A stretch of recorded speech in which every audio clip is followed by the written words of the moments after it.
What's going on, ladies and gentlemen, and welcome to the 202 Show. I'm Ryan Saber, and today we are, of course, celebrating May the 4th by doing our first ever full Star Wars show. Of course, we couldn't, in good faith, call it a nerd culture talk show without throwing Star Wars into the mix once in a while. So here's what we're going to do today. Very, very simple.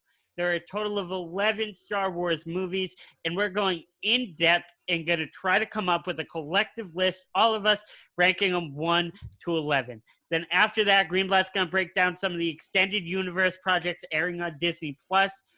And finally, we're going to end with what a potential fourth trilogy might look like going forward. But first, let me go ahead and introduce my co-host, Mr. Matt Berentsen. What up, what up?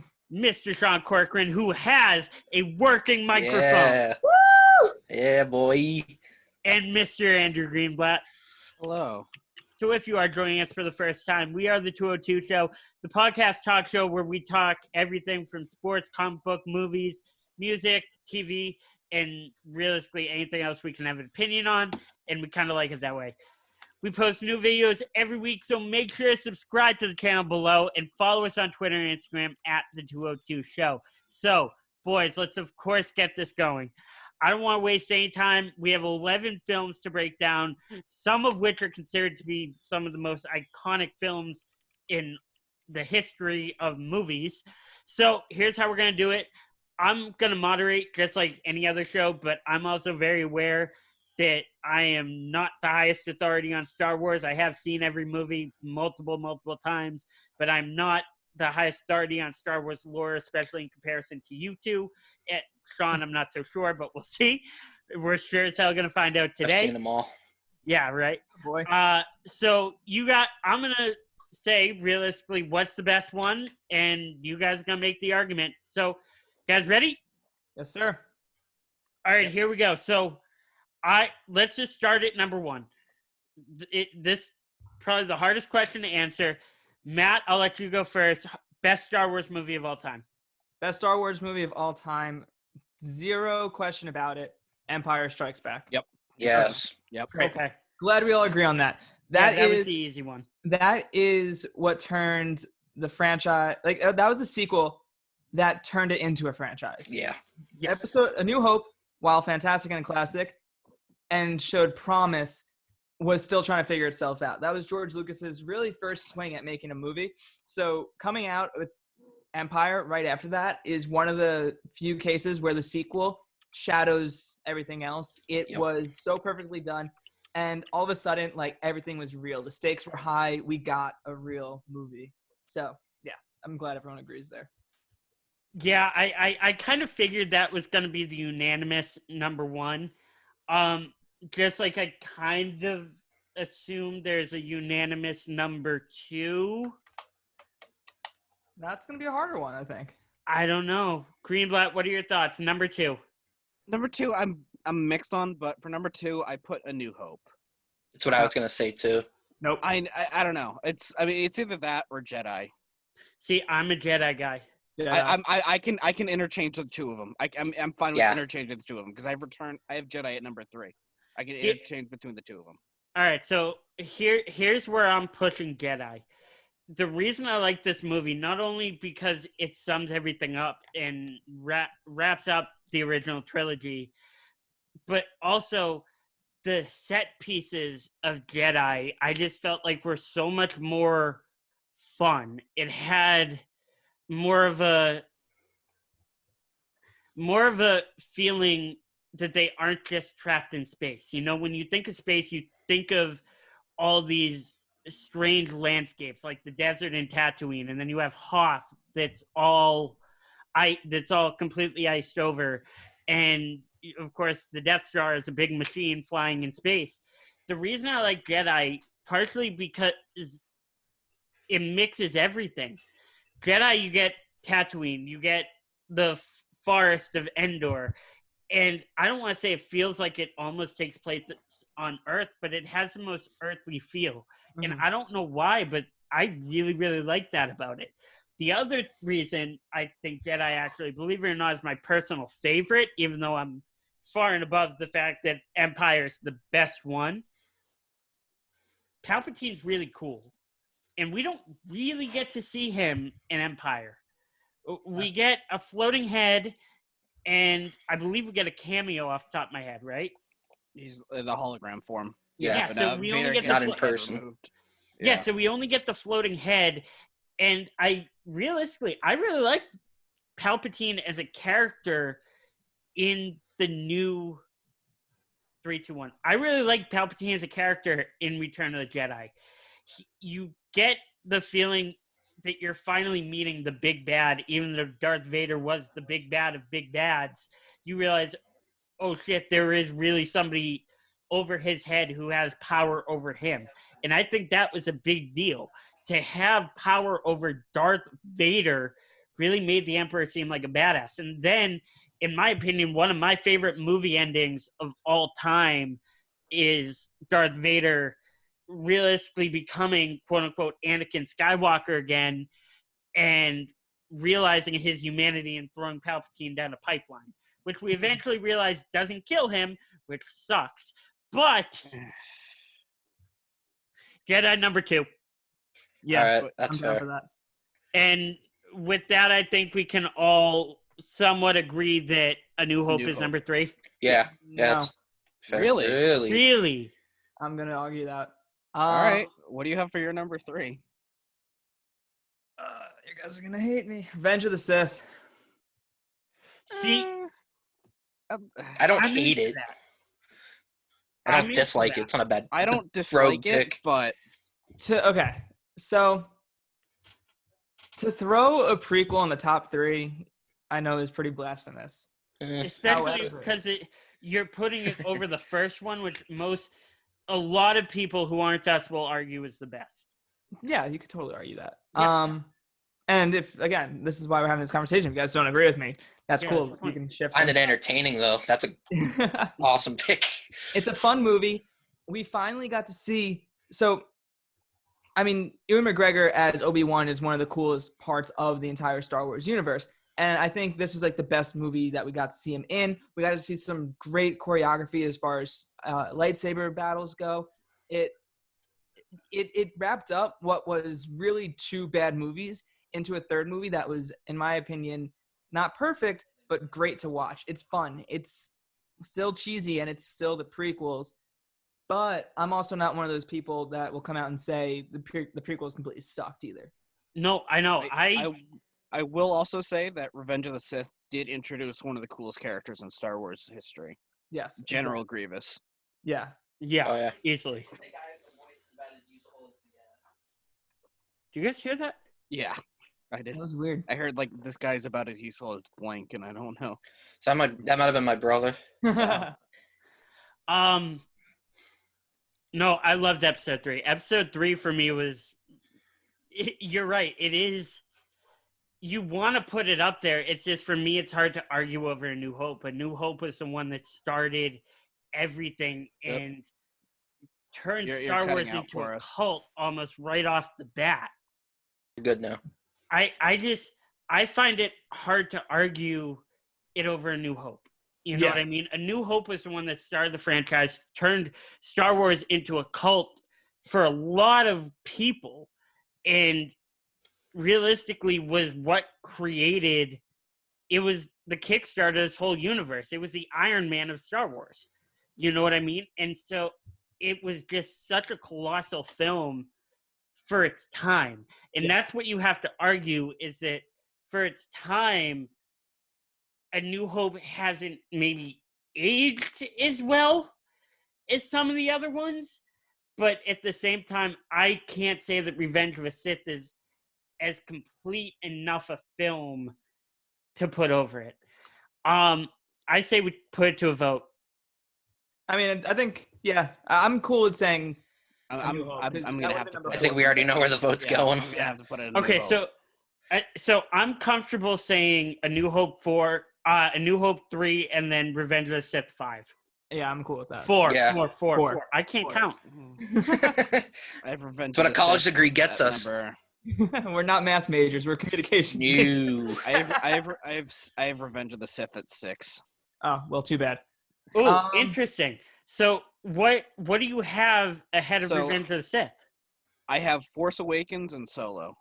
So, Force Awakens for me is if we're putting Revenge of the Sith at number 4, I would say Force Awakens number 5. Yes. Force Awakens is like same with Revenge of the Sith.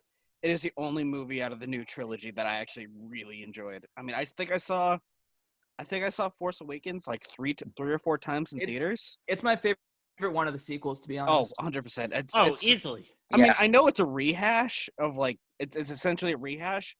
Yeah. But I mean, I loved it. It was really good. It introduced us to a whole group of new characters, and the dogfighting scene as they're coming out of Maz's palace, is just one of the coolest. It's just so goddamn cool. Yeah, Poe just flying around in his special X-wing, just going around and just flying as the coolest goddamn X-wing pilot. It was just so well done. No, I definitely agree. I have absolutely no problem putting Force Awakens here. In my opinion, I would almost, now that I'm thinking about it, I would almost put Force Awakens ahead of Revenge of the Sith. That's what I did. In terms I'm cool of with that, to be honest. I'm okay with that. The thing is, and the only reason I'm saying this is this, I'm thinking of it from a filmmaking aspect. Yeah. And from a storytelling perspective. The fact that I just think, now that I'm thinking about it, Force Awakens is a better movie. Now, Revenge of the Sith, I think I had more fun with. And you also have to remember that I was in 3rd grade when Revenge of the Sith came out, which means you were in first. You were in 1st grade. Sean was in 3rd. Greenblatt was in 2nd. So we were all a lot younger, and I think it matches up because Revenge of the Sith definitely feels like more of a kid's movie than Force Awakens does. Well, I wouldn't say maybe that. not the burning. And I would say like Order 66 pretty much put it down as one of the darkest. Genocide, but yeah, it's a kid's movie up until then. Okay. Well, somewhat. Oh, Maybe. I mean, Anakin beheading Dooku in the first 10 minutes. That's a good point. That's also Forgot about that. Yeah. So, and Anakin killing kids too. Yeah. There's Maybe a not. lot. I take the whole kids thing back. It's definitely not a kids movie. I mean, it was one of the first Star Wars movies, like in the of the things that was like rated PG-13. Like yes, it was. PG-13. I think it was the first Star Wars movie to be rated PG-13 for good reason. It was given. I would argue like one of the only. I would argue Phantom Menace is more of a kids movie than Revenge of the Sith. Okay. Let me change that statement. Let me change that statement. Just poked a hole in everything. Yeah. Revenge of the Sith isn't a kids movie, but it has more of a cartoony, campy feel to it. It's related to our childhood. I would say it's more sci-fi, like because fit in with the more sci-fi fantasy. Well, sci-fi. So for me, Revenge of the Sith is a big part of what introduced me to Star Wars. Yeah, exactly. Like in first grade, you're what, like 6 or 7? So I remember Revenge of the Sith was coming out, and like TBS or something was doing a Star Wars marathon, like to celebrate the fact that Sith was coming out. Yeah, I remember 2005, people still watch live TV. Yeah, exactly. And that's how I discovered Star Wars. I remember A New Hope is on TV, and then I find out this whole thing exists, and then I get to see Revenge of the Sith in the movie theaters. So I got to watch all these movies on television, and then Revenge of the Sith was my first Star Wars in the theater. Yeah. Which was so cool as a kid. And as a kid, you're not thinking, oh, wow, the plot points, and there's a hole in that, and that doesn't make sense. You're just lightsabers and fire. It's cool. Yeah. He choked her. I mean, even as a kid. Still had a baby, but then she died after? Because she died of heartbreak. Yeah. Yes, exactly. In other words, heart failure. Yeah. I will say for me, even as a kid, I wasn't really a fan of Revenge of the Sith. I first started watching Star Wars when I was about 4. Like I grew up watching the VHSs. Like I had New Hope, I had like Revenge. I still have the VHSs somewhere in my house. That's what I was gonna say. I got into Star Wars because my grandparents, and mind you, this is an older generation, and it's only 2000 we're talking about here.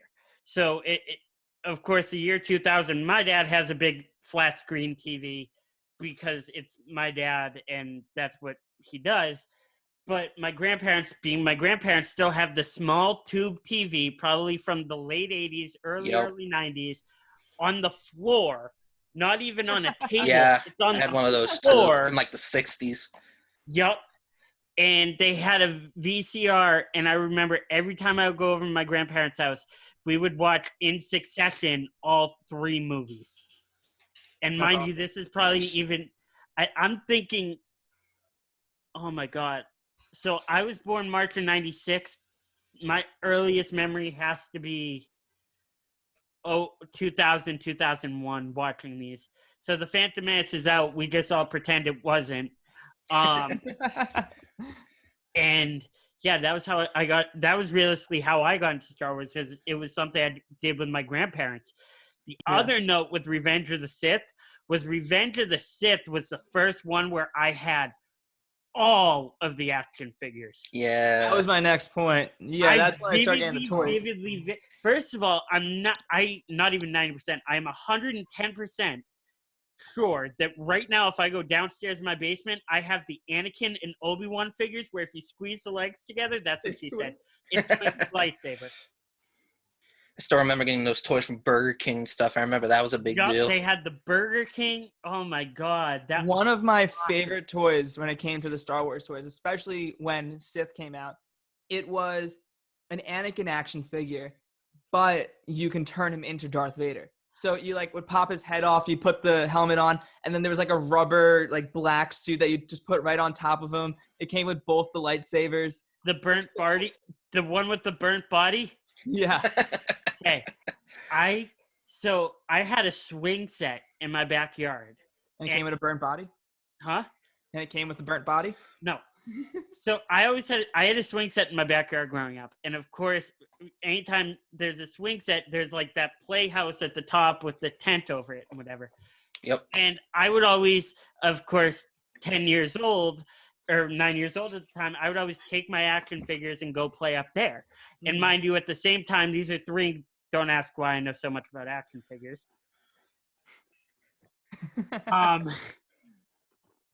So, of course, these are 1/18 scale, which I know now, 3 3/4 figures that are the same size as G.I. Joe and Marvel Universe. So I would always have, the Star Wars guys working with Captain America and Wolverine. And anyway, the burnt body Anakin, I remember I brought it up to my Playhouse thing and found it the next day after the lawnmower guys had come, and I left it outside, and it was already a burnt body, and now it's a shredded burnt body. Hey, even more accurate to the movie. Even more screen accurate. Oh my God, that's hysterical. Yeah, honestly.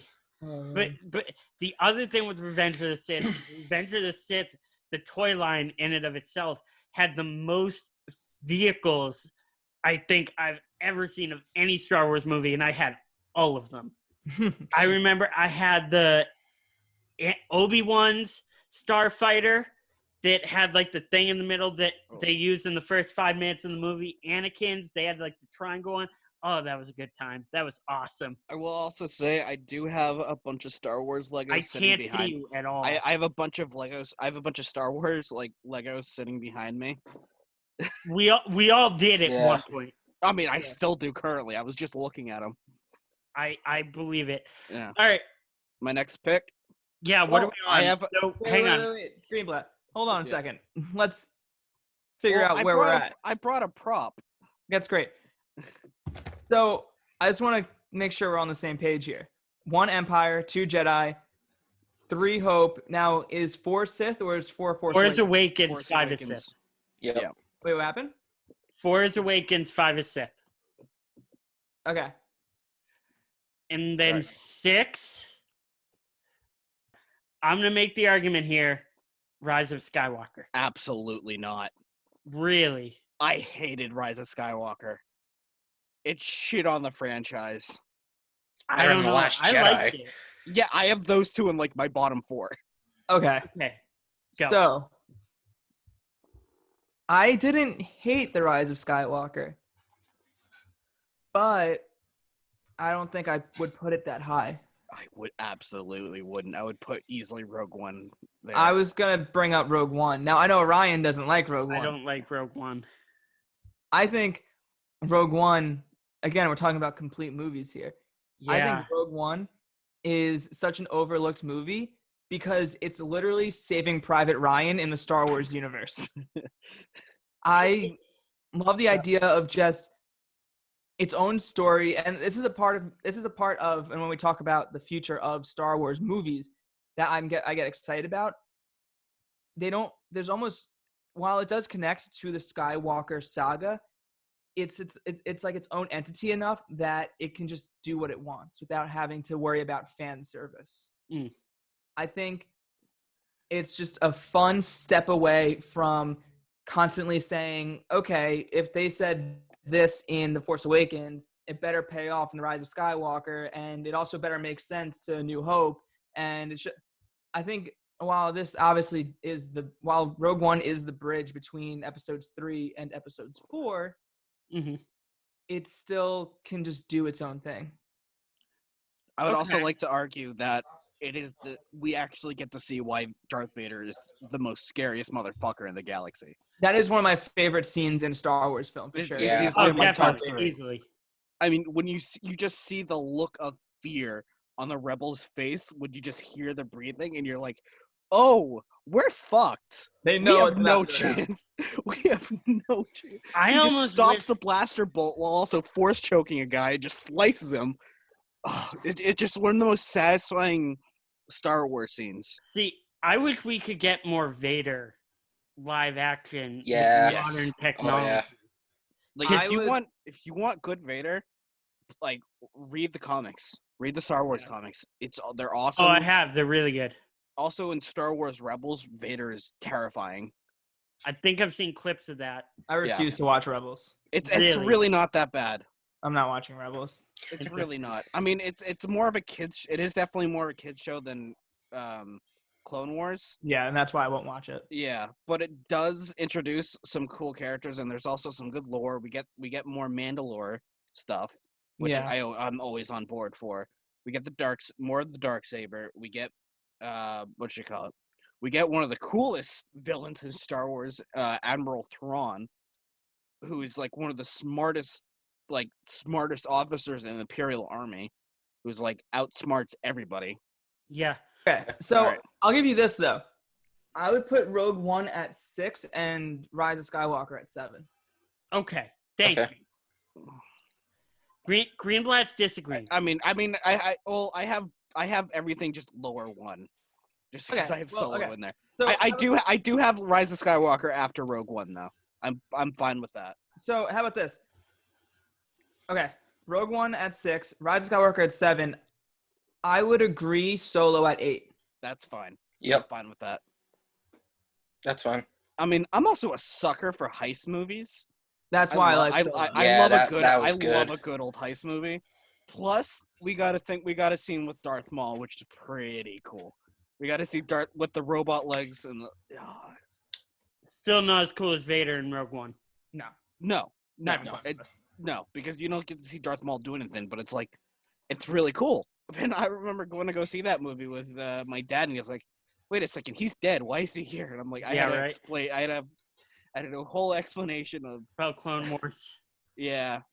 Okay, so here's not that we're not moving them, or not that we are moving them, but here's my argument for Rise of Skywalker, because I really did like the movie.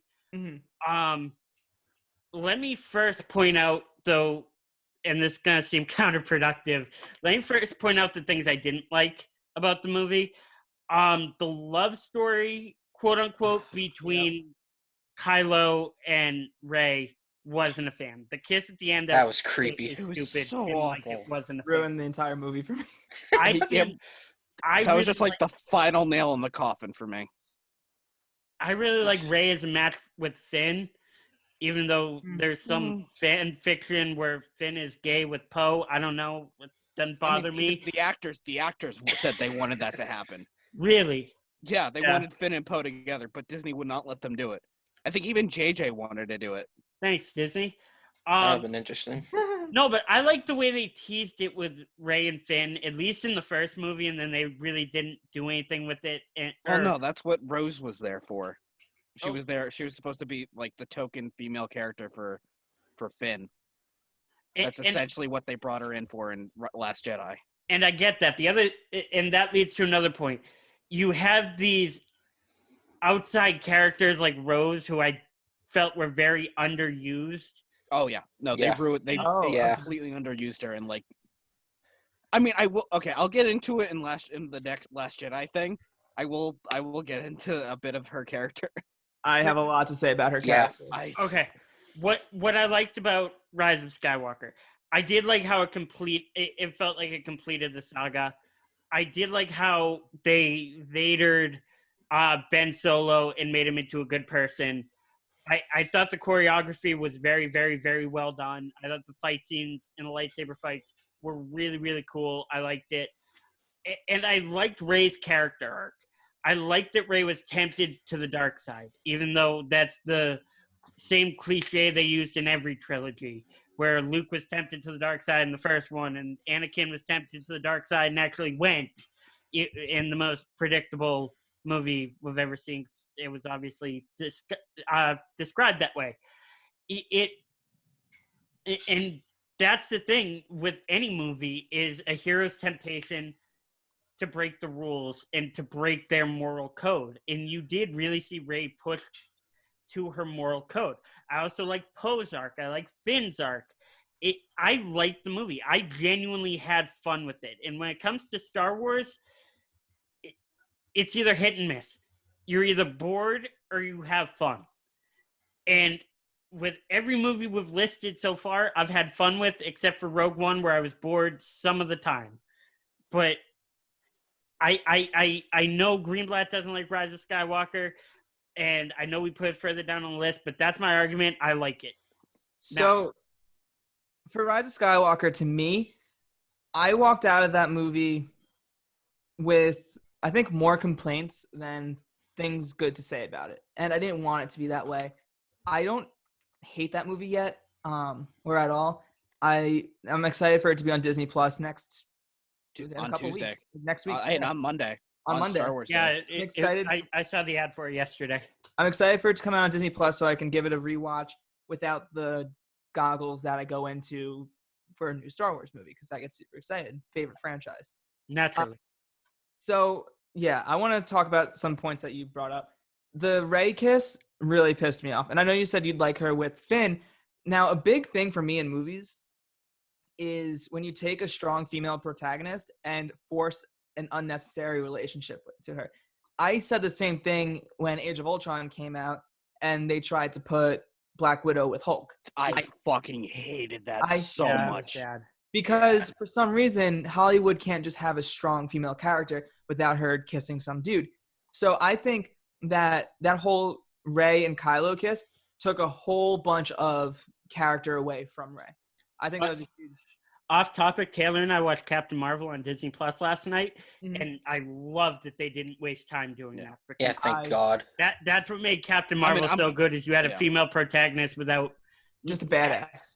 Yeah, without having her have to be tied to some human dude. Continue. Yeah, and I hope they keep it that way. Yeah. Well, there's talks that they're going to put her with her friend. All right, good. That's fine. Keep going. Anyway, so that was one big issue I had with it. Another issue I had with it, it was afraid to rip your heart out. Yeah. I really wish that scene where Rey finds out she has Force lightning and blows up that ship, I wish that Chewbacca died. Yeah. Because for a second, I remember my jaw dropped. I was like... Oh, yeah, I did too. I was not expecting that. My eyes watered, and that was what I wanted out of the last Star Wars movie. But the next scene, there's Chewbacca, and it's a laugh.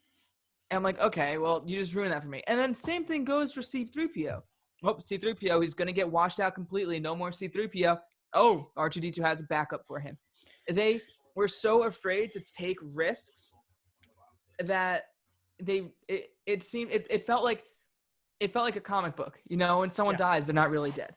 Yeah. Even unless you're Han Solo. Yeah, well, but even Han Solo came back. Oh, yeah, that's a good point. more of a vision than anything else. Yeah. Still. So things like that really upset me. I know we're gonna talk about Rose in a little bit. I'm so happy that Rose got little to no screen time because I think I feel bad for her actor. I don't. Rose is the absolute worst character in the Star Wars universe. I would rather watch a Jar Jar Binks origin story than have Rose ever be in any Star Wars movie again. I couldn't stand her. Oh my God! All she did was complain. The entire movie. All she did was complain. Oh, her sister died. When I say I feel bad, yeah. Too bad. When I say I feel bad for the actor, I feel bad because of all of, like, the racism and, like, hate, like, death tweets that she got. That has nothing to do with the movie. I know. That's why I said I just feel bad for the actor. Her Okay, character is dog shit.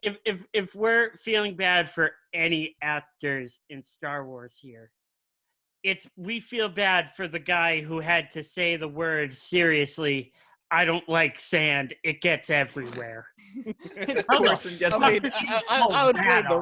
would blame the writers on that one. You look at that script and look at your agent and go, "What the fuck did you get me into?" Let me go do the movie. Sand, all right, that's it. Everywhere. I'm done with Star Wars. Let me go do this movie Jumper. I grew up on Tatooine. Jumper was that was not great. He's not. No. When you think Hayden Christensen can't get worse, he gets worse. Yeah. Yeah, it really is. Anakin. Yeah. All right. Let's. Should we just jump on to Last Jedi? Good whiner though. So okay. So are we? Where are we as far as? Rogue One? My script. Definitely Rogue One above Rise of Skywalker. I'm fine with having Rise of Skywalker below. Above the last three. And then after Rise of Skywalker, Solo. At 8. At 8, yes. Okay. I like that. Yep. So once again, to not wrap everything up, but to cover everything, Empire 1, Jedi 2, New Hope 3, Force Awakens 4, Sith 5, Rogue One 6, Rise of Skywalker 7, Solo 8. Okay. Now we're at the bottom 3. Yep. And this is the fun part because I actually don't know how to order them. All right, can I give my order? Or? I think 9 is Last Jedi. Yeah. I have Last Jedi at 9. As awful as that movie was, like, with one of the most pointless story arcs in any movie. The most pointless goddamn story arc. So stupid. I hate it. It was so dumb. It made the whole casino thing was the biggest waste of time ever. It was Star Wars, and you run out of gas. Let's go to this casino planet and get this code breaker guy. Movie. It's 2018 when that came out. There's a gas station on every corner. That should translate to space. My issue is with The Last Jedi. The Last Jedi is by itself, besides the whole Finn and Rose storyline, not bad. However, I didn't hate it as much either. Wait, let me explain why. Let me explain why it's bad. Besides the fact that it has the best lightsaber fight ever, the Red Room. I mean, if you really watch it, you'll notice some of the guys, like some of the Emperor's cards, are like, oh, going back to speaking of the Red Room fight, can we just say how fucking dumb it is that Snoke was a failed clone of Palpatine? Oh, I forgot about that. I would like to also talk about that whole dumb fucking situation because we didn't even get into that. That's a whole other dumb situation. One, let Matt finish. 2, okay. I've made the executive decision that if we have time, the last segment is going to be what's the best lightsaber fight. But continue. I like it.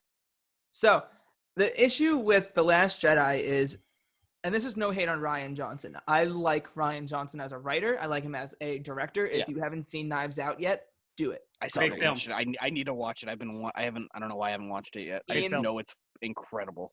Incredible. I watched it post Oscars, and the entire time I was mad it didn't do better at the Oscars. Same. Yeah. Anyway, the issue with The Last Jedi is that J.J. Abrams obviously had an idea for this 3-movie story arc. And then Ryan Johnson came in and said, I want to try this, which really messed up a lot of the continuity. Yes. He cut off a lot of like loose ends that could have been cut off a lot better or didn't have to get cut off yet. These are story arcs that could have gone into there was no reason why Snoke needs to die. And I think Snoke's death is why he ends up being a clone of The Emperor. Palpatine. Because eventually they gotta explain him somehow. And that's the best way to do it. The Last Jedi is only a bad movie because it is such a kink in the chain. Yeah. There was a story that was going to be made, and The Last Jedi, while having some really strong moments, just hurt this trilogy so badly.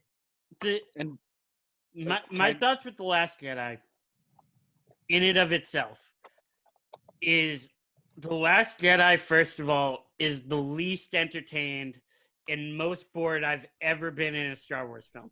Aside from maybe that one scene. Two, Luke Skywalker's a fucking dick. Yeah. I didn't hate that. A little, not as much, but a little bit. I did not like that. Would you compare him to Zordon? As bad of a dick as Zordon is in the Power Rangers movie? That level of dickishness? Sure. I would say, yeah. Yeah. That's all I was thinking. Like, So, and just like Zordon being an asshole, it ruined the movie. So, okay.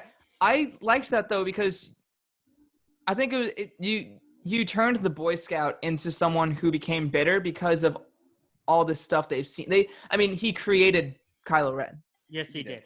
I'm also just really upset we didn't get Mara Jade in these movies. I know they ruled all like the old like extended universe stuff like non-canon, but there are so many good story arcs. Like with the whole Mara Jade is one of the most interesting Star Wars characters that we never got to see on screen. If you don't know who Mara Jade, Ryan, do you know who Mara Jade is? I have absolutely no. Okay, so in the 90s, I'm gonna get turned into a real fucking nerd here. Even more if I know these characters that you don't.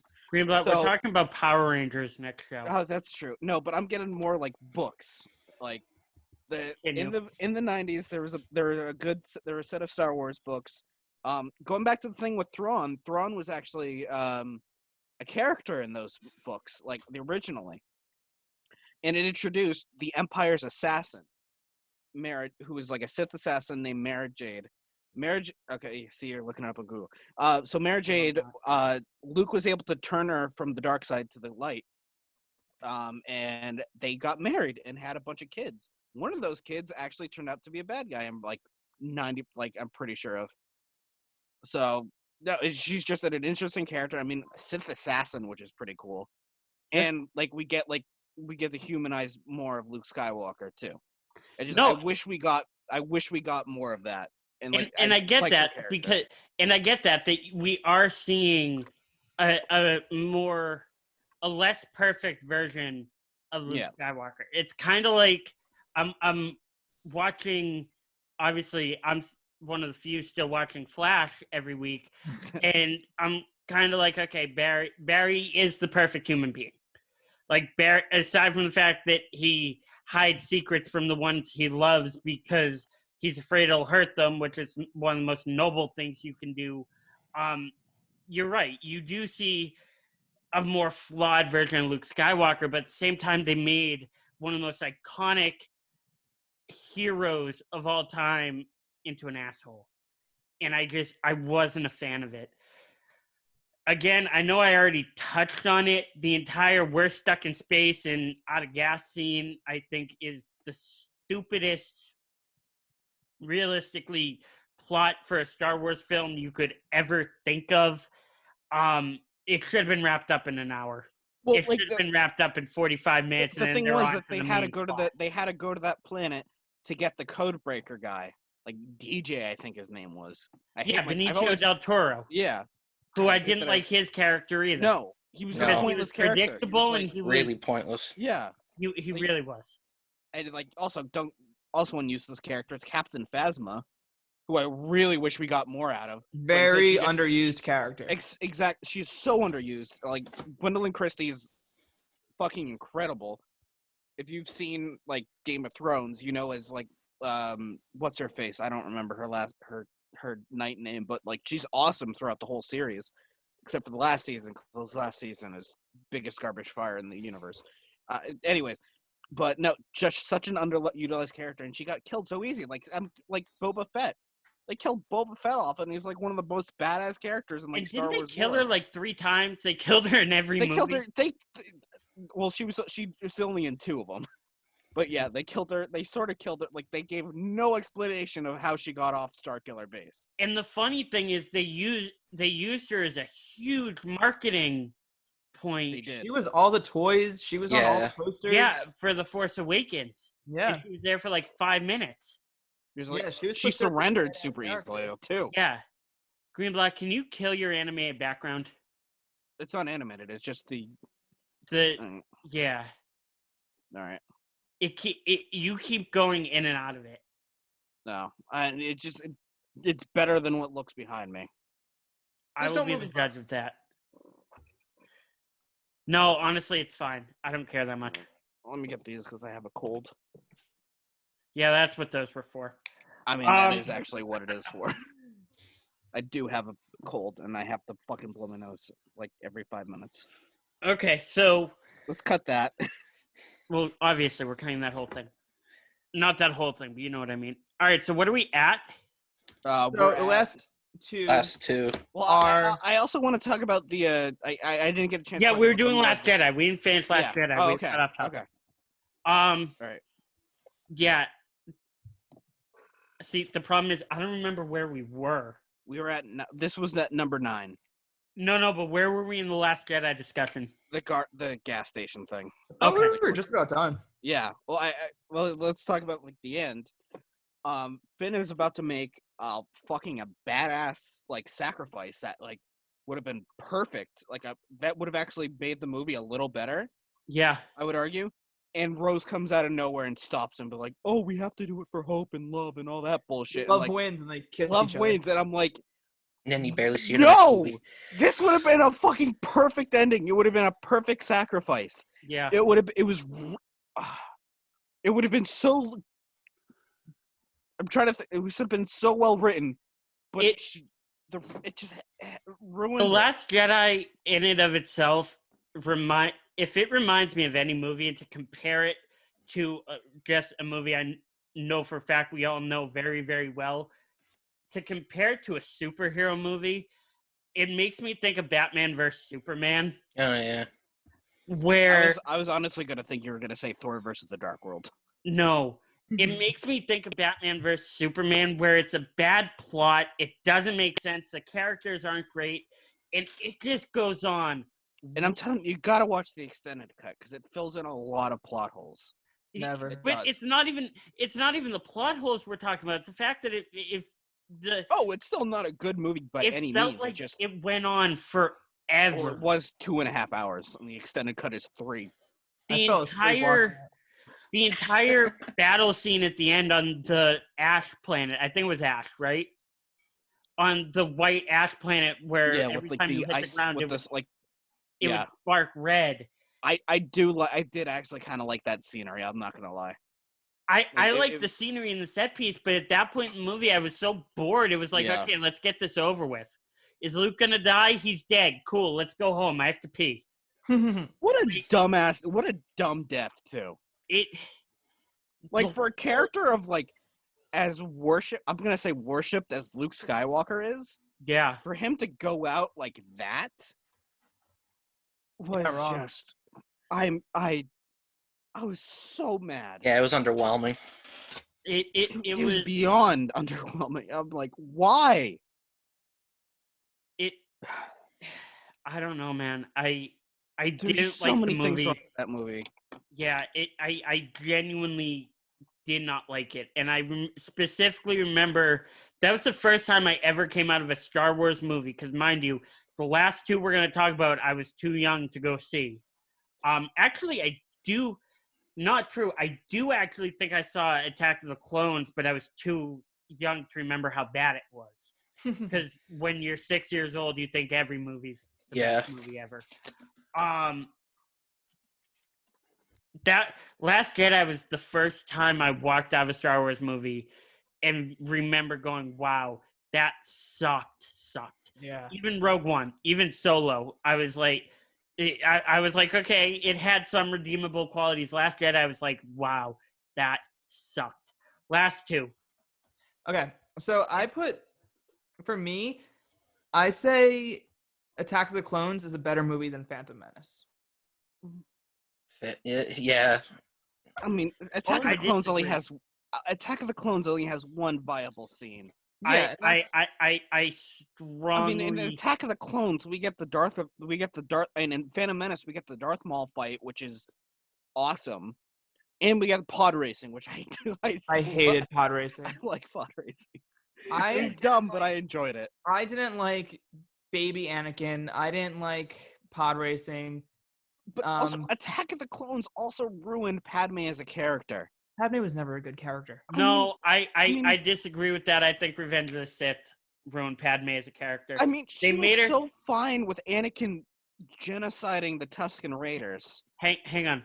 They made her a badass protagonist in what maybe not a badass to the point of like Rey or Captain Marvel, but they made her a strong female protagonist. She was a freaking princess in 1 and 2, even in 2 with the poop monster or poop robot, which I'll break down in a second. And then they made her barefoot and pregnant in the third one. Yeah. I think the third one ruined Padme. Yeah. I do say, but like, same with a lot of these like prequel characters. I'm gonna go a little off track. The Clone Wars was so good at making those characters like way beyond more like yeah. Like Anakin Clone Wars is one of the most coolest characters in Star Wars like at all. Like he's just awesome. Like Obi-Wan is awesome. It's such a good show. I'm just gonna come out and say I'm gonna get into that like when we talk about the extended universe stuff. I'm just gonna come out and say it. I don't like Natalie Portman. I mean that's fine. I like her as Jane Foster. I don't. Yeah, I know. But I like her as Jane Foster. I'm excited to see her in Thor Love and Thunder. Once again, I know you're not. As Padme, though, once again, I liked her in 1 and 2. I think 3 ruined her. And I think that was probably not the biggest drawback to 3, but one of the biggest drawbacks to 3 is they completely ruined Padme to Annie, you're breaking my heart. Yeah. It's killing me. So stupid. Yeah, that was So I mean, as far as these movies go, I'm cool with putting either of them at 11. It really doesn't. At this point, we're at the dumpster heap. The only reason I would argue Phantom Menace over Attack of the Clones is I think Greenblatt's right when he said the Phantom Menace gives us just a hair or a smidgen, I think, more substance than Attack of the Clones does. First of all, Liam Neeson's Qui-Gon Jinn in and of itself. Yeah. In and of itself puts it ahead of anything Attack of the Clones did. I didn't dislike Ewan McGregor's young Obi-Wan. I thought that was cool. I thought he was good. Like I said earlier, Ewan McGregor was the best part of the prequels.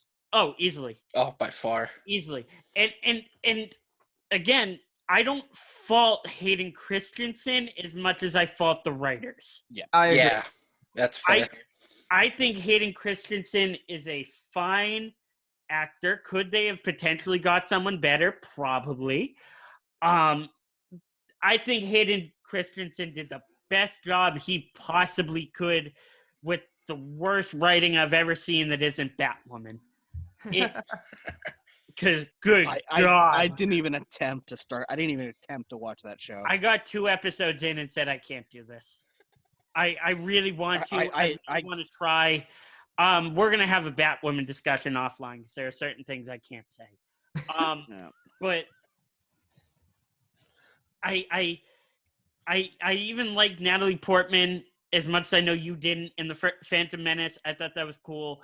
The set pieces of the Phantom Menace probably weren't actually as well done as Attack of the Clones because Attack of the Clones, everything was big CGI and really taking the full force of what you can do in the year 2002 that you couldn't do in the year 1999 or the previous decades.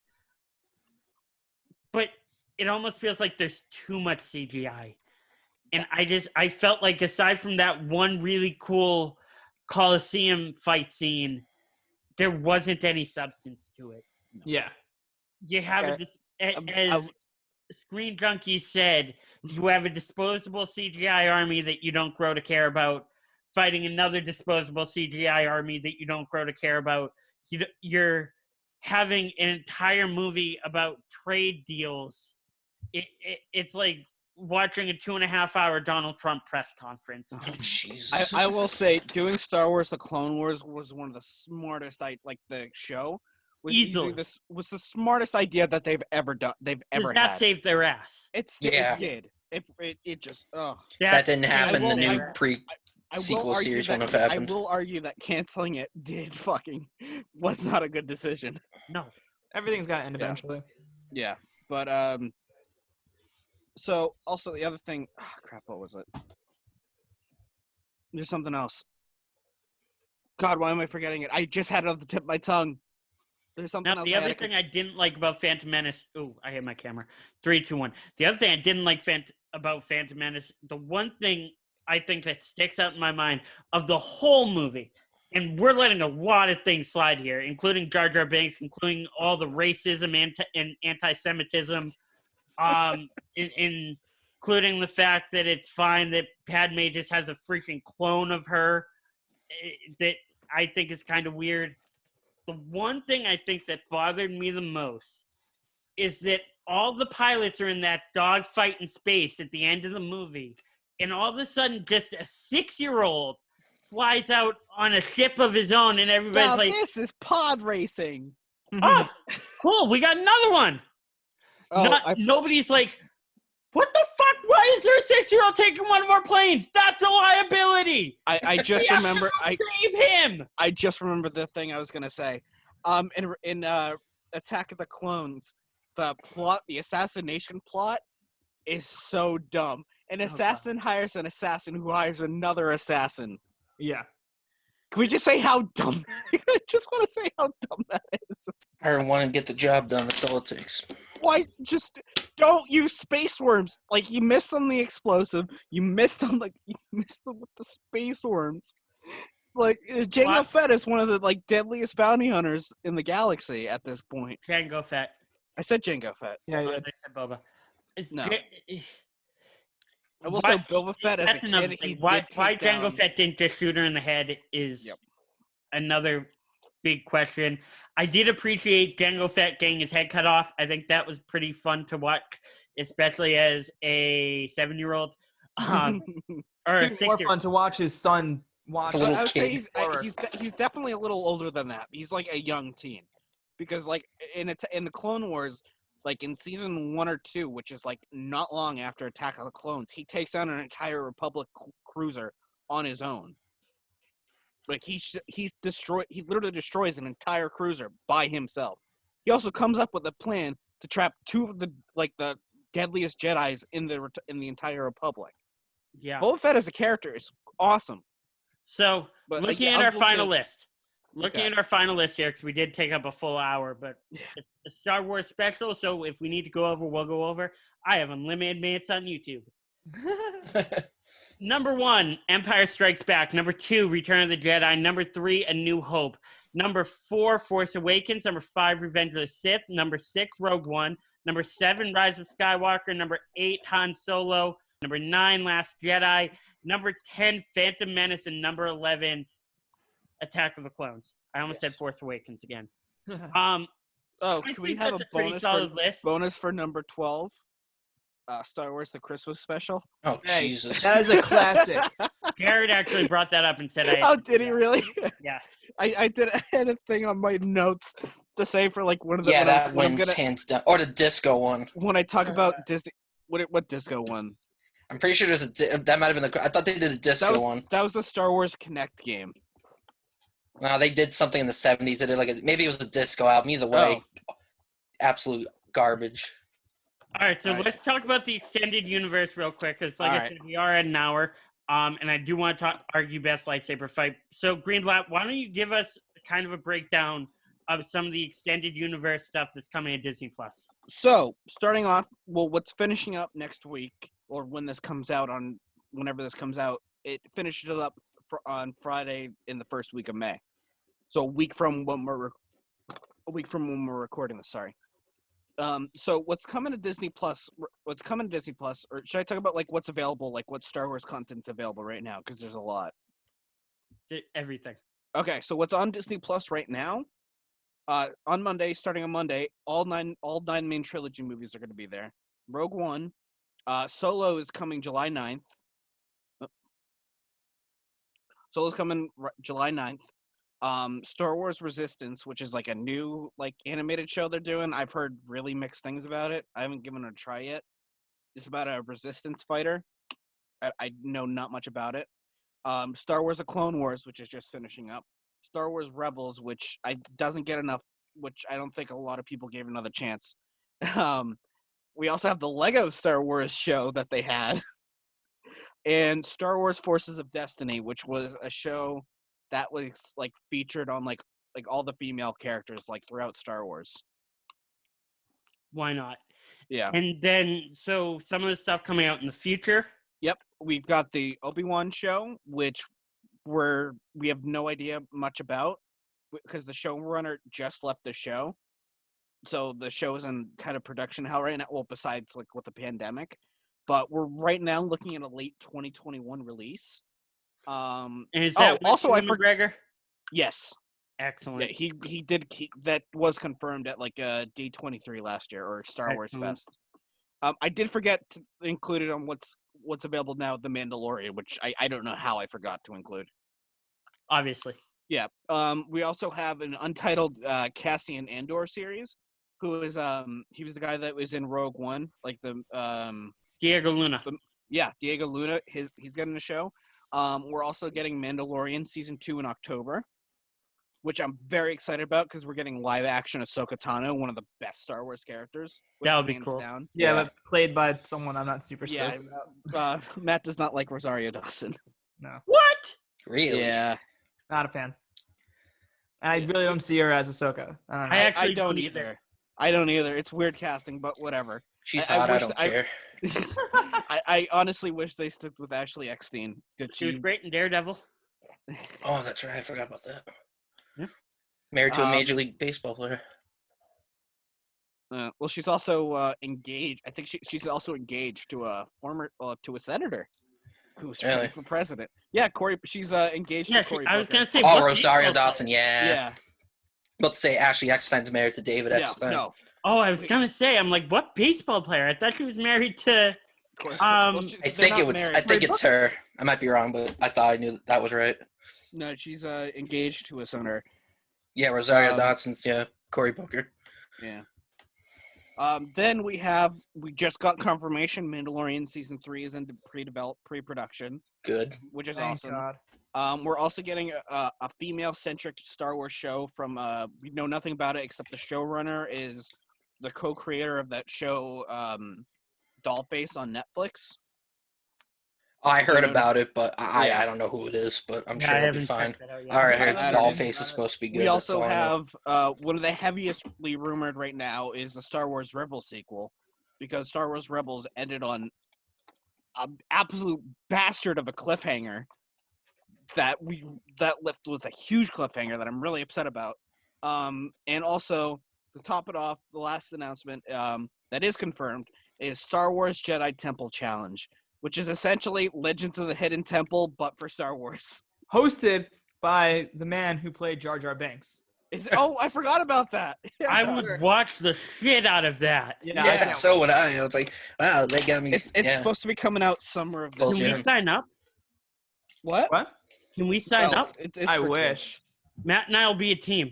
Let's do it. Oh, no. Ashley Eckstein is married to that baseball player, David Eckstein. What I thought, yeah. He almost played for the Red Sox. 2006 World Series MVP. The Cardinals. No, that was David. No, you're right. My bad. It was David Eckstein. Nice call. Really? Huh. I almost said someone else. I was like a David Freese, but that was 2011. Currently, it's special assistant in for the Pittsburgh Pirates. Yeah, he retired a long time ago. He came out with the World Series MVP 2006. He was good. Yeah, he won 2 World Series. He won With an the 02 Angels. and yeah. I forgot the Angels won a World Series. Yeah, Everyone does. Yeah. over Barry Bonds and Jeff Kent. We're getting Yeah. off topic. Yeah. Mm. We gotta do a baseball show soon at some point. Yeah, we Yeah. will. All right. So yeah, those are all the Star Wars announcements that we have currently. Okay. A lot to look forward to. I'm gonna say something here. The Mandalorian is my favorite Star Wars story to come out since Disney has acquired. That's fine. That's understandable. I think I don't disagree I with that don't at all. disagree either.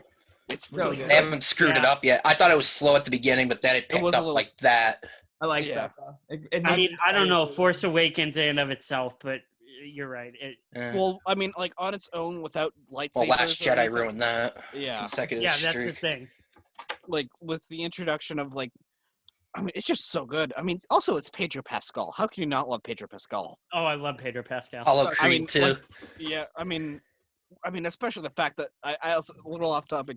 I love Pedro Pascal as Maxwell Lord. By the way, I Oh, I absolutely can't love wait it. to see that. Yeah. I can't wait to see That's that. gonna be so good. And Steve Trevor is not gonna be existing. He's just Maxwell Lord fucking with Wonder Woman's head. My only thing is I hope it doesn't prevent Pedro Pascal from eventually getting. Oh, I hope he comes back for more stuff. Okay, so I we're would probably gonna have love- to cut. We're probably gonna have to cut all that. Doesn't matter. I would love to see Pedro Pascal get a Marvel world down the Oh line. my god. Especially if he keeps working with Disney. Who Yeah. does he play? Huh? Who do you want him to play?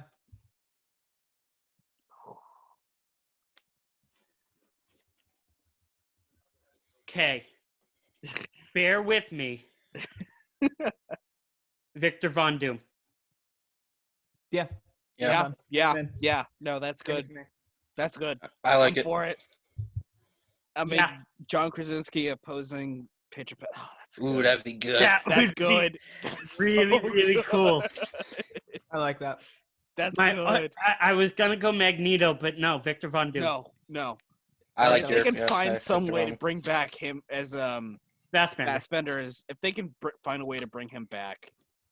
Yeah. Okay.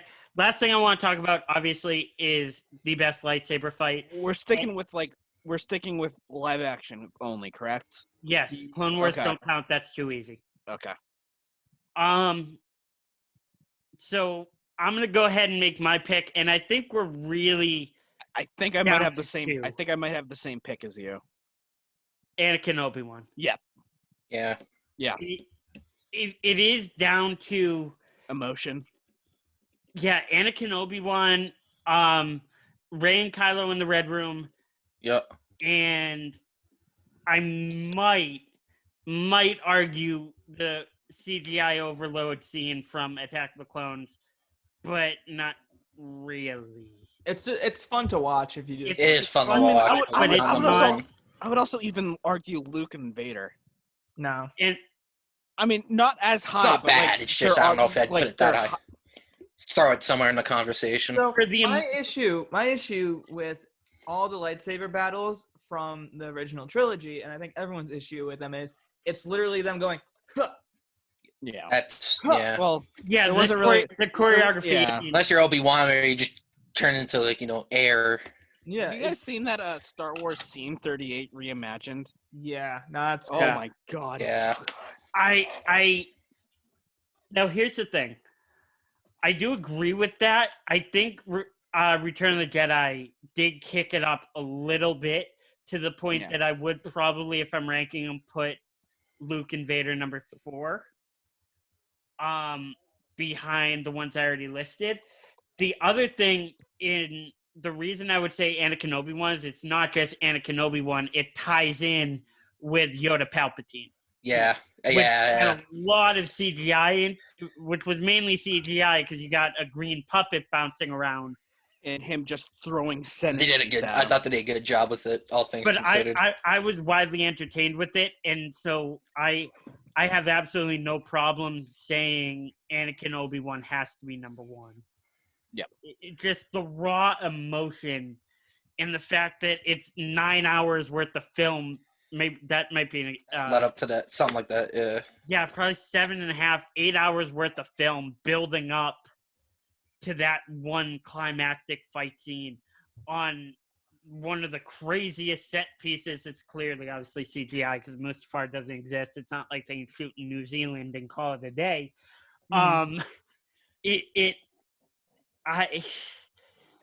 It's hard to argue that. And while from a filmmaking standpoint, I did appreciate the Red Room scene because of the music and the slow motion and everything that went into it. It can't beat Revenge of the Sith for me. No. What do you guys think? I mean, also at that point, it's not even Anakin Skywalker in that fight anymore. That's Vader. It's Vader. Yeah. He's like Anakin Skywalker is dead at that point. I mean, just look at his face. Yeah. It's like he's like possessed or something. I mean, I also want to argue, like, I know this is extended universe, but the fight between Darth Vader and Ahsoka in Rebels. That's a good one, too. No, that's a very good one, too.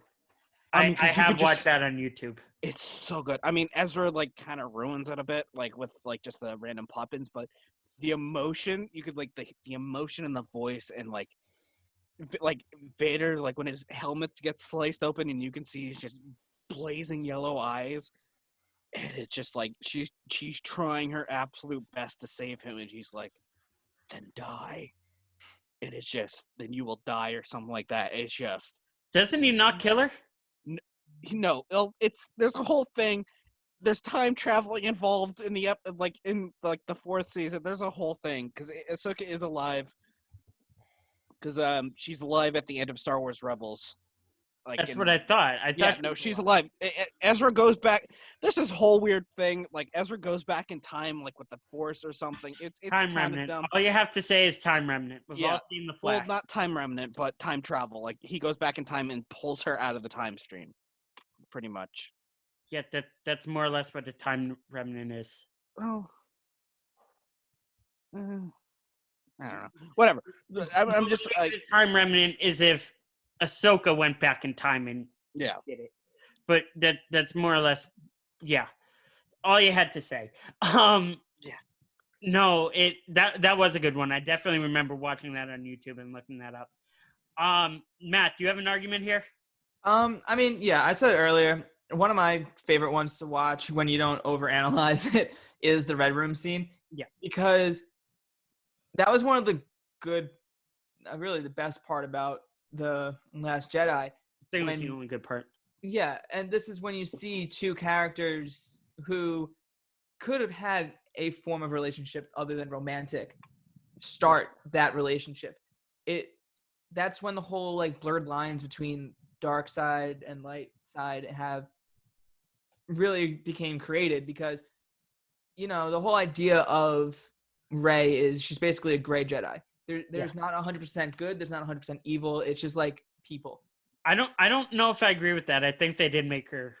They more or less made at least 75-25 good at the end of the third movie. Yeah, but in the end of the day, she's got Palpatine blood. Yeah. So that was still really. That was just a moment where we saw two enemies working together, and both characters. Rey is struggling with the bad in her. Kylo's struggling with the Ben Solo in him. It's really that moment alone has so much symbolism, and that's why I think I like it so much. Plus, if you ever see the edit on YouTube of them doing that to "Don't Stop Me Now" by Queen, fantastic. Wasn't there one by the White Stripes too? Probably. Yeah, there's a White Stripes edit too, I think. Yeah. I think it's 7. It wouldn't surprise me if it's 7 Nation Army. That would have been cool. Ryan, check the chat real quick. Yeah. That's upsetting. Yeah, they just announced it. Okay. I should have targeted that more towards you, Matt. Yeah. Yeah, so that's going to wrap up our show. Thank you guys, as usual. I think we had a pretty fun celebration of May the 4th. And May the 4th be with you all. Next show we're going to do is we're going to analyze a movie that never actually got made. And we're all going to do a book club. We're all going to read a screenplay by James Cameron for a Spider-Man movie that was supposed to star Leonardo DiCaprio in roughly somewhere between 93 and 96. Right before Titanic. Yeah, so I'm going to send you guys the screenplay. We're all going to read it. I thought it was a pretty fun read. I'm going to read it a second time. I thought it was pretty interesting, and I'm pretty stoked to break it down. And then to also go off of that, we're going to fan cast the MCU in the 90s. So that's going to be pretty fun. That's going to be our next spider episode. suits, too. We're doing spider suits and bat suits. And we are going to talk spider suits at the end of that. So thank you guys for watching. Make sure you subscribe and follow us on Twitter for updates on the next show. Thank you guys, and have a great night.